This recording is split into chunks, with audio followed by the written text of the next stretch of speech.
Hello and welcome to First Look, a Bible study looking ahead to the reading or readings for the coming Sunday. My name's Carl and it's good to have you with us. This week we're looking ahead to the beginning of Holy Week and the first account that we have in the New Testament of the story of Palm Sunday.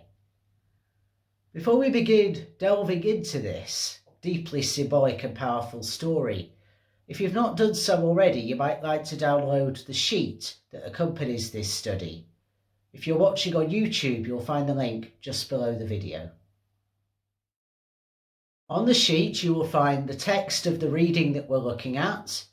You'll find the questions that we're going to be considering later on, some other passages that you might wish to look up, and plenty of space to make your own notes. So without further ado then, let's crack on and begin looking at today's reading, which comes from Mark chapter 11, verses 1 to 11. Jesus is coming towards the end of his public ministry, indeed the end of his earthly life. And immediately before the reading that we have today, he had healed a blind man called Bartimaeus. Bartimaeus had acknowledged him as Son of David, in other words, as Messiah. And so that was a significant episode that has deep connections with what then happens on Palm Sunday. And you can read about that in Mark 10, verses 46 to 52. Jesus and his disciples were almost there. I've never personally been to the Holy Land, but I gather that the road up from Jericho to Jerusalem is particularly steep, and it involves going over the Mount of Olives. And that's where they'd got to. They were near Bethphage and Bethany. The former, Bethphage, we know was about half a mile away from Jerusalem, while the latter, Bethany, was about 2 miles away and on the other side of the Mount of Olives to the city. So they were not far. They were a relatively short walk now away from their goal at long last. And they were arriving there at the time of the festival of Passover. As we've thought about at various points already during our Lenten journey, Passover was the great festival of liberation when God had set the people of Israel free from captivity and oppression in Egypt. It was the duty of any Jewish man who was able to do so, indeed plenty of women went along as well, to go to Jerusalem to celebrate these festivals. And so it wouldn't have just been Jesus and his disciples on the road towards Jerusalem. There would have been lots of people surrounding them and with them as well.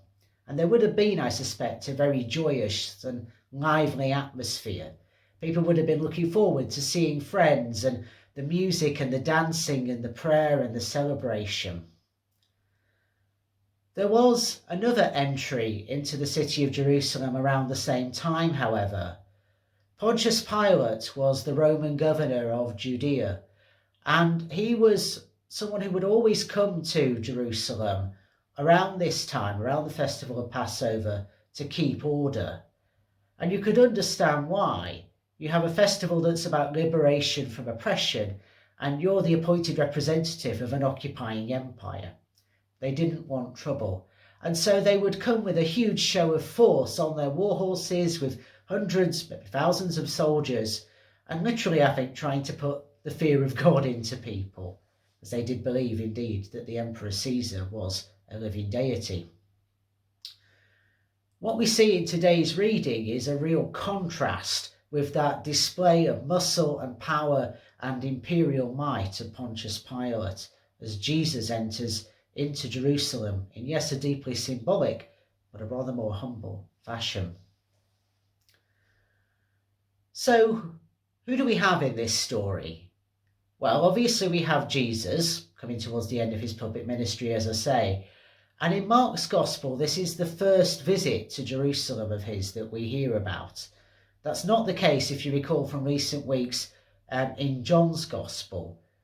In John, Jesus kind of goes back and forth to Jerusalem, whereas for Mark, this is his one and only visit that we hear about. We know that his disciples were with him, at least the 12, probably many more, I suspect, including many women who don't get a mention. And we know that 2 of them would be dispatched to get Jesus a colt that he would ride into Jerusalem on. We have, kind of in the background of this story, but at the same time in the centre, King David, who was the greatest king of Israel. It had been prophesied that it was from his line that the Messiah would come. Hence Bartimaeus referring to Jesus as the Messiah, as son of David. So he might not be explicitly mentioned apart from once in the story, but he's very much figuring in this. And it shapes a lot of people's messianic expectations. As we'll see, they treat Jesus like royalty. They treat him like a returning king. And finally, we've got the crowds. Not just the population of Jerusalem itself, but all those pilgrims coming to the city. I'm told that the population of Jerusalem would swell by about 3 times during that period. So it was hugely busy. Mark gives us the earliest account of the story of Palm Sunday. And so therefore the earliest account we have are the beginnings of the Passion of Christ. The accounts that come later on tend to kind of flesh out things a bit more. Mark's is perhaps the most concise and punchy of the lot. And it's interesting that the tone of Mark's is entirely positive, whereas we find in Matthew and Luke that Jesus faces more criticism from some, which is an interesting contrast. One of the reasons that what Jesus did was so symbolic is that it draws on a good deal of Old Testament imagery. I'll mention more passages as we go through, but at this stage it's really useful to note that in verse 9, one of the scriptures that the crowds quote when they are shouting and cheering Jesus' entry into the city comes from Psalm 118, verses 25 to 26. So that's where that business about blessed is he who comes in the name of the Lord comes from. Equally significant is Zechariah, the prophecies thereof. There are clear links with Zechariah 14, verses 1 to 9, that make the connection between the Messiah and the Mount of Olives. Don't forget, Mark has explicitly mentioned Jesus on the Mount of Olives. And there's a connection with Zechariah 9, verse 9, which is where we get this business of a colt that had never been ridden on. That's where that prophecy comes from, and why Jesus considered that to be important, I guess. And as I say, we have 2 later accounts that we might draw on as well. Matthew 21, verses 1 to 11, and Luke 19, verses 28 to 40.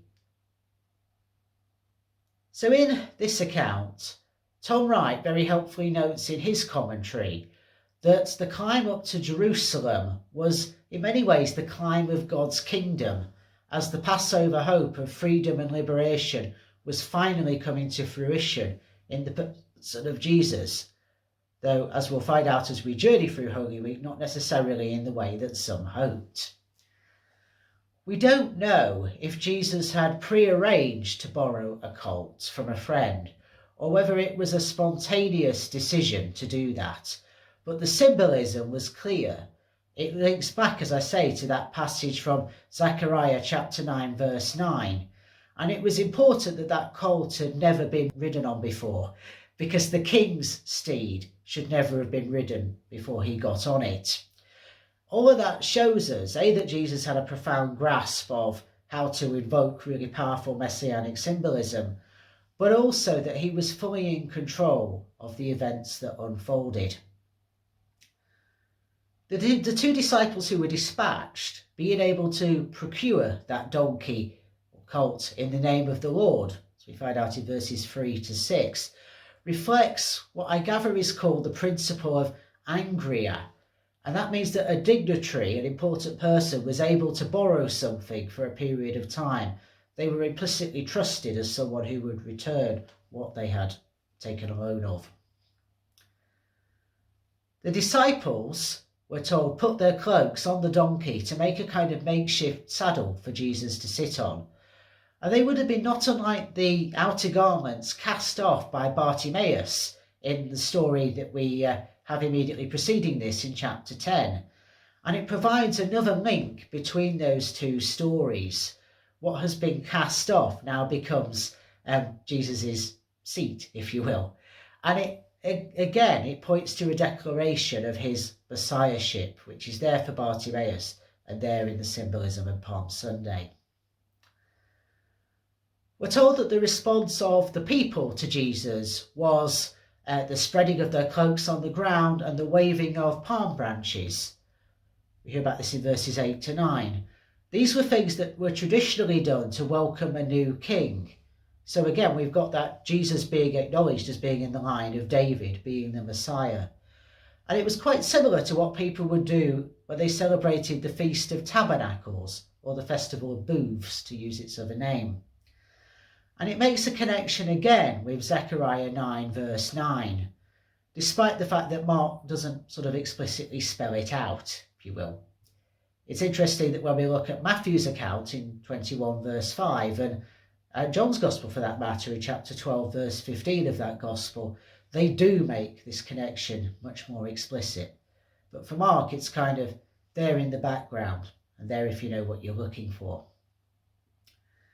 The crowd, as we know, shout joyously. They say, "Hosanna! Blessed is he who comes in the name of the Lord.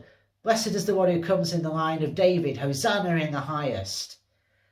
The shouts that we have in verses 9 and 10 acknowledge Jesus as the Divinic Messiah. And yet, as Bock very helpfully notes in his commentary, it was a kind of anti-entry compared to what Pontius Pilate was doing, in the sense that it wasn't the whole city that had to turn out to welcome Jesus, and there was no specific welcoming committee like Pontius Pilate had had. It was also through a very different gate. Pontius Pilate entered specifically through the west gate, the main gate of the city. Jesus, we know, entered through the east gate, and that was because, once again, the Messiah had been prophesied as one who would enter through the east gate. So we have a kind of contrast, once again, of military might with Messianic symbolism. And I think, again, this clash of what do we actually mean by a returning king will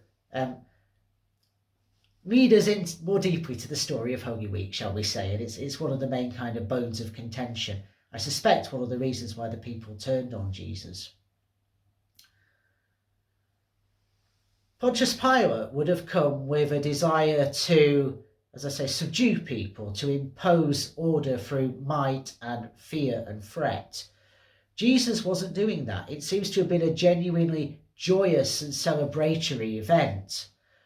And the Hebrew word Hosanna, that we hear used twice in this celebratory greeting, contains a kind of mixture of praise and a prayer that God would save the people right away. And the term Hosanna in the highest is a paraphrase of the first verse of Psalm 148. So it's very much about the hope of liberation that people attach to the Messiah. And Jesus would indeed be the liberator of not just the people of Israel, but the whole of creation. As I say, not quite in the way that some hope for. We've already noted that the first part of their greeting, "Blessed is the one who comes in the name of the Lord," comes from Psalm 118, verses 25 to 26, and it was a standard greeting in Hebrew and Aramaic. After it was inserted this dangerous prayer about welcoming in the kingdom of the Messiah, and that takes us back to 2 Samuel 7, verses 6 to 16. So it's a fiery prayer, as well as a celebratory one and a hopeful one, reaching out to God for liberation once again, just as God had liberated the people at the first Passover. A lot of the symbolism here also connects back to something a bit more recent in the history of the people of Israel. In the year 165 BCE, Judas Maccabeus had led a successful revolt against the Syrian king Antiochus Epiphanes, and entered Jerusalem too, palm branches being waved and cheering, before cleansing and rebuilding the temple. You can read about that in 2 Maccabees chapter 10. Jesus being given a similar welcome means that he was being given similar royal status. And as we think about as we move through the story of Holy Week and the cleansing of the temple by Jesus, again, this goes back to Judas Maccabeus, arguably, and that messianic expectation as the one who would restore the temple that had been desecrated. So we have a lot of symbolism, a lot of excitement. And so it might seem like today's reading ends with something of an anticlimax in verse 11, as nothing much happens. Jesus and his disciples enter the city, they take a look around, visit the temple, and then retire to Bethany for the night. It was because so many people were packing into Jerusalem and the population was so heavily swollen through that time for Passover, there weren't that many places to stay to accommodate all the people. So it was not unusual for folk to stay in outlying villages, and it seems that's what Jesus and his disciples did. So they were a couple of miles away from the city. So I hope that gives you a flavour of some of what's going on in this reading, and that the questions help you to explore more deeply what we might take away from it as we begin to think about the events of Holy Week.